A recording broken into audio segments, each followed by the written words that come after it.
स्वागत है खुदावंद की प्रेजेंस में। और मेरा आज बिलीव है कि आप जब परमेश्वर के वचन को सुन रहे होंगे, वो ताज़ा भेद, ताज़ा कलाम, इसलिए वचन कहता है कि मेरी रोज़ की रोटी मुझे रोज़ देना। क्योंकि जब आप खाना खाते हैं तो आप रोज़ फ्रेश बनाते हैं। अगर आप नहीं बनाते हैं, कैन वाला खाते हैं, तो बीमार हो जाते हैं, लंबा समय नहीं खा सकते। और परमेश्वर ने कहा वैसा ही वचन है जो हमें फ्रेश परमेश्वर देता है, ताज़ा देता है जब हम उसकी प्रेजेंस में बैठते हैं। और जब वो ताज़ा वचन आता है, वो आपकी सोल्स को, आपकी आत्माओं को, आपकी आत्मिक जिंदगी को नरिश करता है, उन्हें ब्लेस करता है। उन शैतानी अटैक्स को, उन जख्मों को, शैतान की डाली हुई गंदगी को, कंफ्यूजन्स को, फियर को, डर को वो खत्म करता है जब आप आज ये परमेश्वर के ताज़े वचन को सुन रहे हैं। मैं आपको इनकरेज करना चाहता हूं कि परमेश्वर की आशीष लेना आसान है, उसका तरीका आसान है। जब मालूम पड़ता है उसका तरीका तो लगता है ओह ये तो बड़ा आसान था। लेकिन हो सकता है कि सालों साल लोग इस आसान ट्रुथ से, आसान सच्चाई से दूर रहें। आज हमें ऐसे क्रिश्चियन नहीं बनना है जो वचनों को अपने बेनिफिट के लिए एक टोटके की तरह इस्तेमाल करता है, लेकिन वो कहीं पहुंच नहीं पाता क्योंकि वो आधी सच्चाई तक ही पहुंचता है। जब आप बाइबल पढ़ते हैं तो आप जब वचन पढ़ते हैं, एक वचन में लिखा है, परमेश्वर कहता है कि मैं तेरी हर घटी को महिमा सहित मसीह यीशु में पूरा करूंगा। लेकिन एक आदमी जब इसे पढ़ता है और क्लेम करने लगता है कि प्रभु तूने लिखा है, लेकिन वो ये नहीं देखता कि क्यों लिखा है, पौलुस ने ये किसको लिखा है। और उसके आगे पीछे जब वो पढ़ता है तो उसे मालूम होता है कि पौलुस ने ये उन लोगों के लिए लिखा था जिन लोगों ने पौलुस के मिशनरी कामों के लिए उसकी फाइनेंशियली सहायता की थी और उसके मिशनरी कामों के लिए उसको सहयोग किया था। अगर आप बाइबल में पौलुस की जीवनी को पढ़ेंगे तो सबसे अधिक नए नियम की पत्रियां पौलुस ने लिखी हैं। आज अगर आप यूरोप साइड चले जाएंगे, आप इटली चले जाएं, आप जो दुनिया की बेस्ट साइट्स हैं, आप वेनिस चले जाएं, जो हर जगह, हर मूवी में जिसको दिखाया जाता है, पानी पे बसा हुआ जो शहर है, पानी के ऊपर शहर बसा है। और उसकी गलियों में अगर आप घूमेंगे, हर गली में आपको एक ब्यूटीफुल चर्च मिलेगा। और ऐसा नहीं कि सिंपल चर्च, आपको घर सिंपल मिलेंगे, लेकिन अगर चर्च मिलेगा तो वो extra ordinary, too much costly. ऐसा लगता है कि जैसे किसी ने पूरे दिल से बनाया हो। आपको ऐसा महसूस होगा। उसका बीज किसने डाला? एक ऐसा व्यक्ति जो परमेश्वर को सताता था, पौलुस। और वचन क्या कहता है कि पौलुस कहता मैं इतना प्रचार कर चुका हूं इस एरिया में कि मेरी प्रचार करने की अभी जगह नहीं बची, मैं सबको प्रचार कर चुका हूं। वो बेदारी पौलुस की वजह से शुरू हुई। और आप यूरोप में चले जाएं, आपको कितनी चर्चिस मिलेंगी। वो बात अलग है कि आने वाले सालों के बाद, दशकों के बाद चीजें बदली, लोग इसे रिलीजियस रूप में लेने लगे। लेकिन पहले ऐसा नहीं था। इंग्लैंड में अगर आप चले जाएं तो आपको हर गली में चर्च मिलता था। संडे हर व्यक्ति चर्च अटेंड करता था। लेकिन धीरे धीरे जब वो शारीरिक हुए, वचन को तोड़ना शुरू किया, देशों के ऊपर कब्जा करना शुरू किया, तो परमेश्वर ने, और शारीरिक रूप से सोचना, ह्यूमैनिटी आगे आ गई और स्पिरिचुअलिटी पीछे रह गई। तो क्या हुआ? आज आप देख रहे हो क्या हो रहा है उन देशों में। आज वहां की टॉप की पोजीशंस अन्य जातियों के पास है, क्रिश्चियंस के पास नहीं। लेकिन ऐसे देश है जहां पर चाइना के जैसे, जहां पर इतनी क्रिश्चियन पॉपुलेशन है कि चाइना में अमेरिका से भी ज्यादा क्रिश्चियंस होंगे 2030 के करीब। अंडरग्राउंड चर्चेस लगती हैं, सुबह 4 बजे चर्च लगती है। क्रिटिसिज्म होने के बावजूद भी, विरोध होने के बावजूद भी, गवर्नमेंट सपोर्ट ना होने के बावजूद भी वहां पर परमेश्वर का आत्मा काम कर रहा है। आज दुनिया में सबसे बड़ा क्रिश्चियन नेशन अमेरिका है, लेकिन अमेरिका से भी बड़ी क्रिश्चियनिटी आज चाइना में होगी। हर जगह परमेश्वर का आत्मा काम कर रहा है। आज अगर परमेश्वर आ जाए तो ऊपर सब उठाए जाएं या न्याय का दिन आ जाए तो भाई साहब कोई पूछने वाला नहीं है आपको कि तुम धरती पर कौन सा बिजनेस करते थे, क्या जॉब करते थे।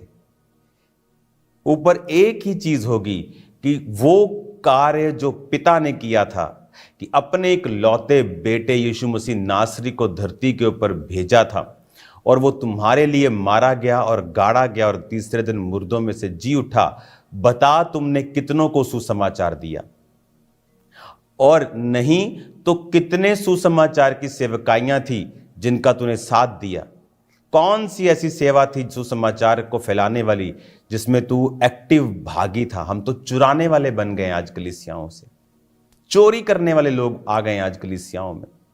देने वाले तो कम है, चोरी करने वाले ज्यादा हैं। इमेजिन करो ऊपर जब न्याय होगा, इन लोगों से पूछा जाएगा तो वो लानत, वो शर्मिंदगी उनको 200-400 साल के लिए नहीं, अनंत जीवन तक सहनी पड़ेगी कि हम पृथ्वी के ऊपर थे और हम परमेश्वर की सेवकाई में बहुत कुछ कर सकते थे, लेकिन हमारा लालच, अनगैली,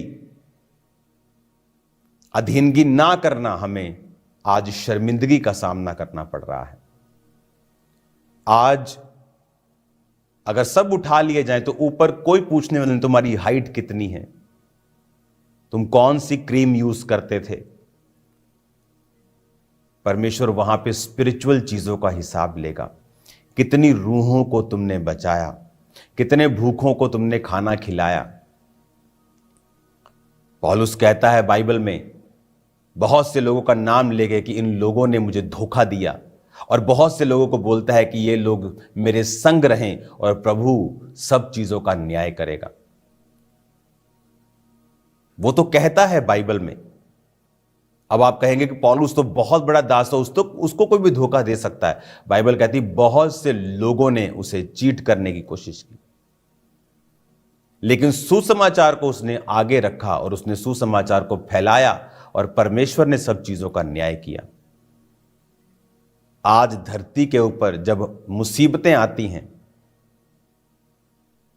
तो बाइबल कहती है हिजकिय्याह के ऊपर जब मुसीबत आई और प्रभु के सामने वो मुंह करके जब रोने लगा, जब उसको मालूम हुआ कि उसकी उम्र खत्म हो गई है कि अपनी वो विल लिख ले क्योंकि वो मरने वाला है, तो वचन कहता है कि वो मुंह फेर के परमेश्वर की ओर, दीवार की ओर फिर के बोलता है प्रभु मैंने ये किया है, अपना रिकॉर्ड बताता है। आज जब लोगों के ऊपर मुसीबत आती क्या रिकॉर्ड बताएंगे कि चर्च में से चोरियां की हैं, व्यभिचार किया है, कितनी सिगरेट पी है, कितनी ब्लू मूवीज देखी हैं, कितने लोगों का पैसा हजम किया है, मारा है, कितने लोगों की प्रॉपर्टी पे कब्जा किया है, कितने लोगों से नफरत की है। अगर हमारे पास अच्छा रिकॉर्ड नहीं होगा, परमेश्वर ने अपने दासों को अधिकार दिया। परमेश्वर ने कहा जिनके पाप तुम रखो वो रखे गए हैं। तो बाइबल कहती है कि परमेश्वर ने उसकी प्रार्थना को सुना। आपको क्या लगता है उसके आंसू देखे? आंसू कोई भी बहा सकता है, एक्टर्स भी आंसू बहा लेते हैं बिना ग्लिसरीन के, लेकिन परमेश्वर ने उसकी शब्दों को सुना और उसके पास रिकॉर्ड को देखा और उसकी उम्र को 15 साल और बढ़ाया। आज जब हम वचन पढ़ते हैं हम देखें कि ये वचन किनको बोले गए हैं। पूरा वचन पढ़ें, आगे से लेके पीछे किसको बोला, क्यों बोला, कौन सी कलीसिया को बोला। पौलुस ने वचन किस कलीसिया को लिखा? उसने कुरिन्थिया की कलीसिया को अलग वचन लिखा, सख्त वचन लिखा, उनके पाप के ऊपर उल्हाना देते हुए लिखा। तिमुथियुस को उसने अलग तरह से लिखा, कुलस्सियों को उसने अलग तरह से लिखा, थिस्सलुनीकियों को अलग तरह से लिखा। हमें पढ़ना होगा किसको लिखा, क्यों लिखा। किसी कलीसिया में लोग गलत शिक्षा दे रहे थे इसलिए लिखा, किसी कलीसिया में लोग व्यभिचार को मान्यता दे रहे थे और उस पर घमंड कर रहे थे, उसने इसलिए लिखा। कुछ कलीसियां इस सताव में थीं, उसने उनकी सहायता की थी, कोइयों को उसने इसलिए लिखा। और बाइबल कहती है ये गोल्डन टाइम है, क्योंकि आप डायरेक्ट क्या परमेश्वर को दे सकते हो। मैं आपको बता सकता हूं, क्रिश्चियंस के लिए पहली सेवकाई सुसमाचार है। भूखों को खाना खिलाना परमेश्वर के वचन में लिखा है, लेकिन यह सुसमाचार के नीचे आती है। अनाथों विधवाओं की सुधि लेना सुसमाचार के नीचे आता है। फर्स्ट प्रायोरिटी सुसमाचार, या वो व्यक्ति जो सुसमाचार सुना रहे हैं उनको किस तरह से हमें प्रोटेक्ट करना है, किस तरह से उनको, उनके लिए प्रार्थना करनी है, किस तरह से उनको आगे लेके जाना है, हेल्प करनी है। लेकिन आज ये सैड थिंग है कि लोग अपने पेट के सगे हैं, परमेश्वर के नहीं। वो अपना फ्यूचर बनाते हैं परमेश्वर की चीजों से, परमेश्वर का नहीं, उसके बारे में नहीं सोचते। आज अगर हमने ब्लेसिंग को लेना है, आशीष को लेना है, और एक बार और हमें याद रखनी है कि ये धरती मिट्टी से बनी है और आपका शरीर मिट्टी से बना है। आप जैसा बीज आज बो रहे हो सकता है आपको फील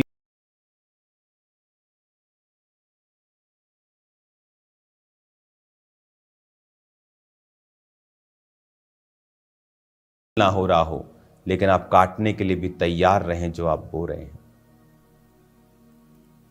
फसल जब आएगी आपको काटना ही पड़ेगा। अच्छी बीज तो अच्छी फसल, बुरा बीज तो बुरी फसल। क्योंकि आज जो पवित्र आत्मा आपको कह रहा है, यह बड़ी सीरियस बात है कि हमारा हिस्सा सुसमाचार में क्या है। क्या हम आशीष के हकदार हैं या श्रापित होने को हैं। उसने कहा जो भूमि जिस पर वर्षा का पानी पड़ता है, पानी को पी पी कर साग और पात उपजाती है, वो आशीषित होती है। और जो ऊंट कटारे उगाती है, निकम्मी है और श्रापित होने को है। वर्षा का पानी सब दोनों भूमि पर एक प्रकार पड़ा, लेकिन एक ने वो उपजाया जिससे दूसरों का पेट भरा, और एक ने कांटे उपजाए जिससे वो श्रापित हुई। आज हम इस बात को समझें, अपनी जिंदगियों को गैदर करें, फिर से इनको इकट्ठा करें, अपनी फैमिली को बिठाएं और बात करें कि हमारी पूरी फैमिली, हमारा टारगेट, हमारी लाइफ सुसमाचार के आसपास होनी चाहिए। सेवकाई के आसपास हमारी जिंदगी होनी चाहिए। अपने बच्चों को चर्च में सेवा करना सिखाएं। जाते जाते 10 दरियां फोल्ड करना सिखाएं। जाते 10 चेयर साफ करना सिखाएं। कुछ करना सिखाएं परमेश्वर के राज्य के लिए। पम्फलेट्स बांटना, सुसमाचार देना, वफादार रहना परमेश्वर के घर के साथ, उसके दास के साथ, प्रभु के साथ सबसे बड़ा सिखाएं। क्योंकि अगर हम परमेश्वर की आशीष को चाहते हैं तो मैं आपको बता रहा हूं, ये सिर्फ आमीन बोलने से नहीं आएगी। अभी भी कुछ लोग आमीन बोल रहे होंगे, मेरे को ऑस्ट्रेलिया में सुन रहे हैं। हालेलुया। चाहे मैं आपके पास ही बैठा हूं, लेकिन इस समय आपको जो वचन दे रहा हूं वो आपकी स्पिरिट में घर कर रहा है, मैं जानता हूं। और परमेश्वर दयालु है, वो माफ करता है अपने लोगों को। वो माफ करता है अगर कोई पश्चाताप करे। कहता है तुमने वही किया जो कहा गया था, तो कहो तुम निकम्मे दास हो। यानी वो एक्सपेक्ट करता है कि हम आउट ऑफ लाइन जाकर कुछ करें। आउट ऑफ लाइन मतलब कुछ कैपेसिटी से बाहर। टाइट मेरी कैपेसिटी के अंदर है, मैंने ऐसे बीज बोए हैं जिससे मेरा बैंक बैलेंस 0 हो गया था और वो लाखों रुपया था। ऐसे बीज बोए हैं कैपेसिटी से बाहर, फिर जो आशीष मिली वो कैपेसिटी से बाहर है।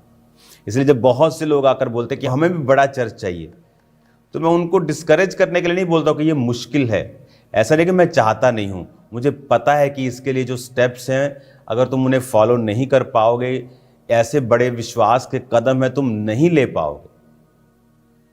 यहां पास्टर्स जो टाइथ तक नहीं पे कर पाते हैं, मेंटरशिप के पास्टर्स हैं जिनको जो टाइथ नहीं अपना पे कर पाते, तो कैसे आप एक्सपेक्ट करते हो कि परमेश्वर आपकी सेवकाई को इस तरह से अलग सी ग्रोथ देगा जो पॉसिबल नहीं है ह्यूमन स्ट्रेंथ से।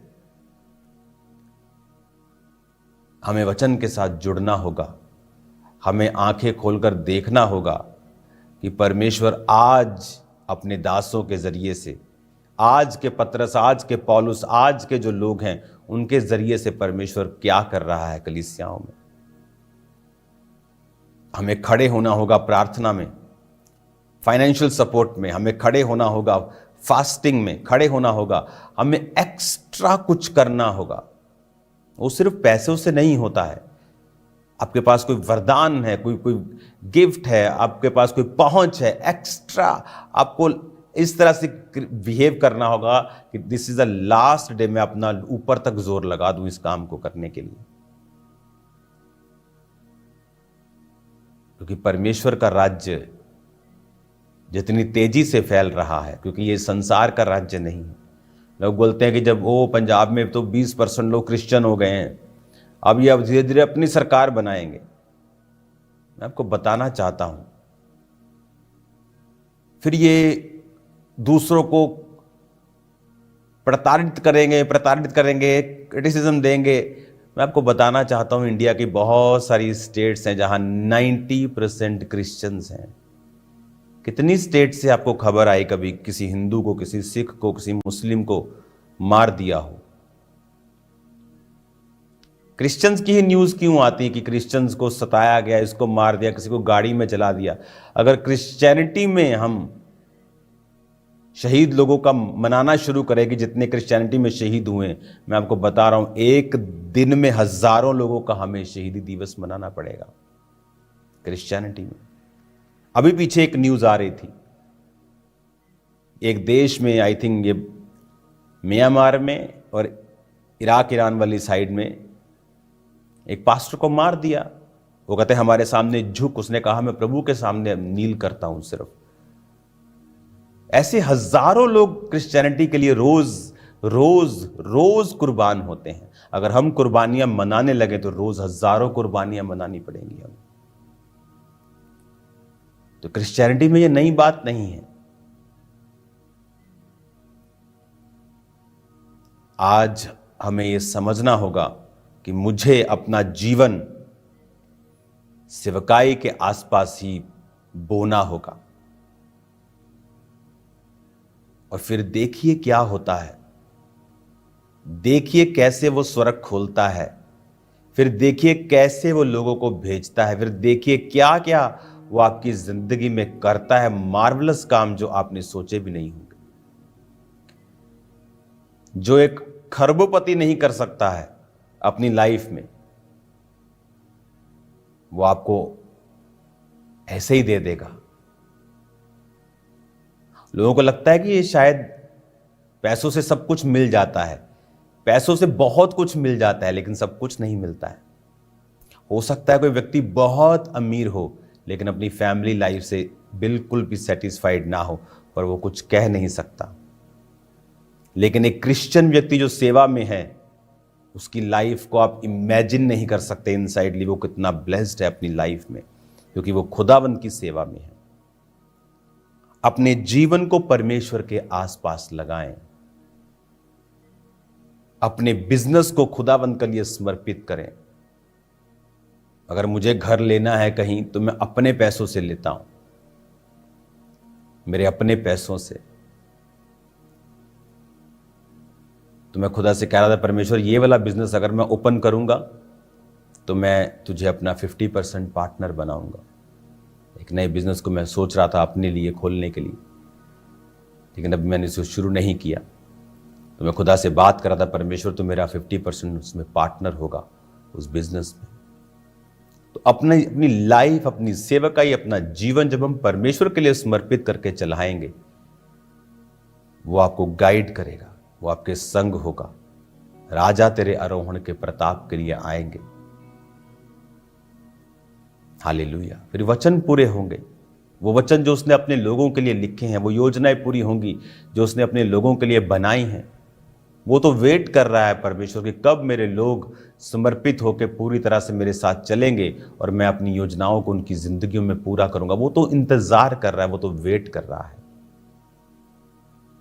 और याद रखिए, आप प्रभु के साथ चलेंगे और हर साल आप और दलेर होते जाएंगे, हर साल आप और बरकत में बढ़ते जाएंगे, और आशीष में बढ़ते जाएंगे, और मैच्योरिटी में, ब्लेसिंग्स में, सामर्थ्य में आप बढ़ते जाएंगे। लेकिन हमें अंधे नहीं होना है। लगता है कि सिर्फ संडे चर्च जाने से सब कुछ हो जाएगा, मैं क्रिश्चियन बन गया तो मैंने प्रभु पे एहसान कर दिया है। इस तरह से नहीं होगा।